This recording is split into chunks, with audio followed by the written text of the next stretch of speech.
ここが非常に今までの部分はまたさらっと後で読み直してほしいんですけど、ここから非常に重要な部分なんでしっかり聞いていただいてほしいんですけど、まず経費の考え方っていうのがあります。まず経費っていうのは、もちろん PBC アフィリエイトする中でですね、絶対経費っていうのは、必要なんですけど、あと経費で、よく言われるんですけど、赤字っていう考え方というか概念があるんですけど、私はあまり赤字っていうのは好きではなくて、メルマガでもあんまり赤字とかいう言葉は書かないんですけど、その赤字っていうキーワードがですね、いわゆるその損した気分、なんか赤字が続いてちょっとなんか損してるなとか、そういう気分になってしまうと基本的にモチベーションが下がってしまうんですね。でこの赤字っていうのは考え方として私は良くないと思ってまして、赤字ではなくて、つい書いてるんですけど、必要経費として考えてほしいです。ましくは先行投資っていう意味なんですけど、これはどういうことかというと、その初期段階の経費はですね、検証費として考える、下の図にあるんですけど、ここの分ちょっと書き間違えて、本当は限界ラインを決める、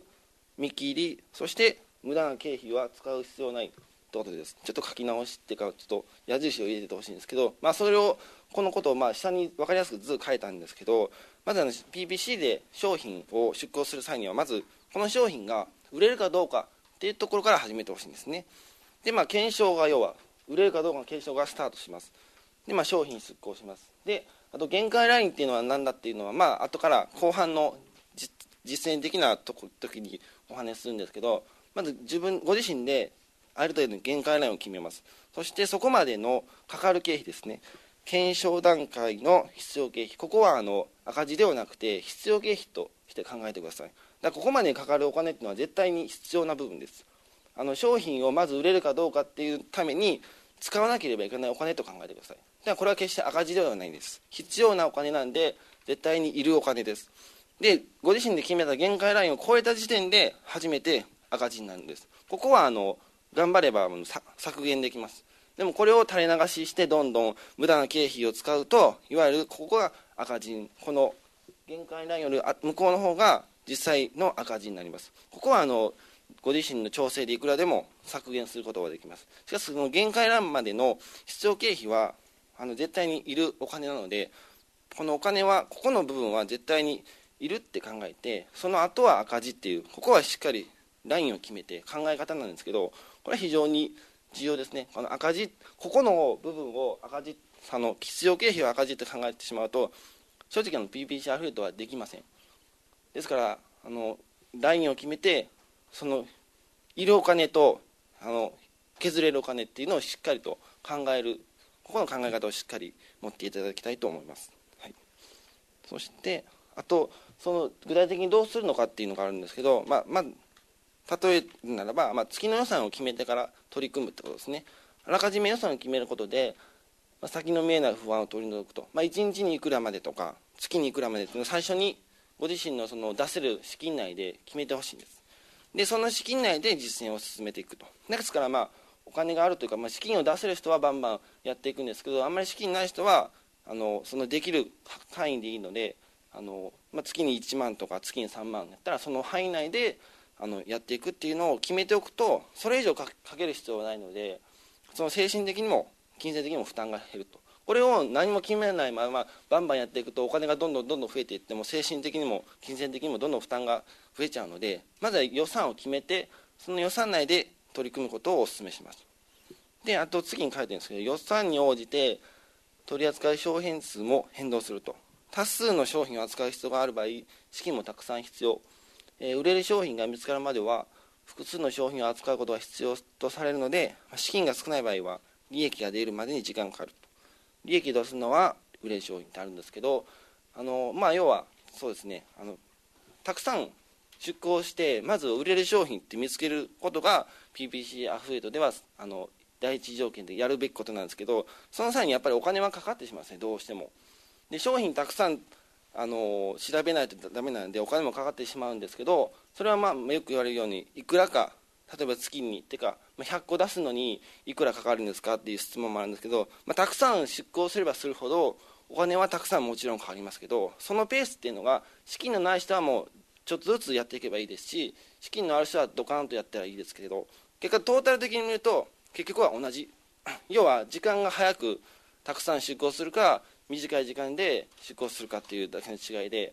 結局はお金がかかるっていうのはしっかり頭に入れてほしいんですけど、でその探す中で売れる商品が見つかって初めて利益が出ると。この売れる商品を見つけるまでが PPC では大変なんですけど、そこまで見つけるまでにはやっぱりお金はいるっていう、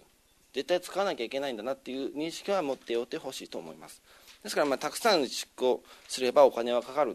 ていうことですね。でその中から売れる商品が見つかれば、その売れる商品だけを出していけばいいので、そのかかってた経費、赤字というかまずはマイナスだったんですけど、それがやがてその利益を出す商品のおかげで絶対に黒字になっていくので、そこはしっかり最初はお金を使うっていう認識で始めて、で売れる商品を見つけて、その売れる商品で利益を出していくっていう考え方を持ってほしいと思います。はい、でですね、あとアフリエイトのその2つのパターンっていうのがあります。私はそれはずっとやってきてようやく今頃気づいたというか、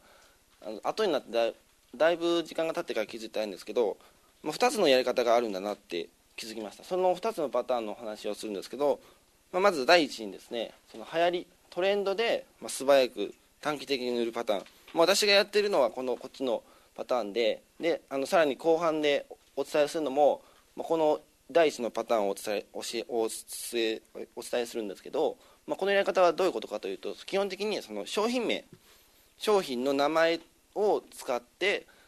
そのキーワードだけで売るっていうやり方なんですね。そのやり方というのは出航までに手間がかからないというメリットがあります。具体的にはまた後半にお話しするので、ここはさっと聞いてほしいんですけど、でその商品によってはこういうやり方で売ると、商品によっては短期的に爆発的に売れることがあると。先ほど冒頭にもお話ししたその3ヶ月で1224個報酬額108万円という、これはいわゆるその商品名というか商品名に近いキーワードだけで売ってここまで売ることができたんですけど、こういうことも稀にあります。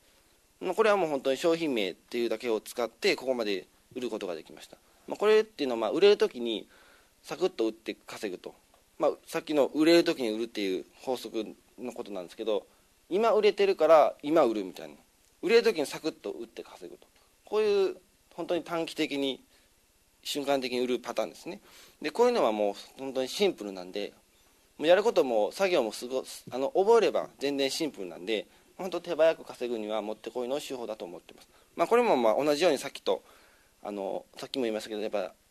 長期的には売れないっていうデメリットがあります。ですからその常に商品の発掘は必要なんですけど、売れる時にサクッと売る、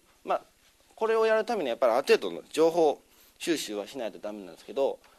それをすることによって、こういうやり方もあると。これが私がやっているパターンで後ほどお伝えしていきます。